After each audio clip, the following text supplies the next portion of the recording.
নারী বায়োলজিক্যাল কারণে কোনোদিন জামাতে আমির হবে না। আপনি বলেন, জামাতের সমর্থন নিতে পারবেন নারী? 51% নারী বাংলাদেশে। নারী বিএনপি জামাতে এত সদস্য আছে এবং মজলিসি শুরার শুনছি 37% নারী, অর্থাৎ 90 জনের নারী 37%। আপনি একটা নমিনেশন দিলেন না কেন? তারপরে বলা হয়েছে যে যারা ঘরের বাইরে যায়, অর্থাৎ কাজ করতে যায়, তারা, আমি ইংরেজিতে বলছি, ভালনারেবল। এবং তারপরে এটার পরে জামাতের একজন এমপি এবং খুব প্রভাবশালী এমপি, তিনি বলেছেন যারা ঝাড়ু মিছিল করেছে তারা সব বেশ্যা।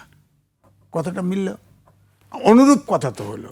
তো সুতরাং এখন ধরেন শিবির তো বেরোই, এবং জামাতের সিস্টেম যা, জামাত ধাপে ধাপে এমনভাবে প্রশিক্ষণ দেওয়া হয় যে নারীর বিরুদ্ধে বললেও নারী যারা জামাত করে তারা নারীর বাইরে আসবে না, জামাতের বাইরে আসবে না, কারণ তার মগজ পুরাটা ধোলাই হয়ে গেছে।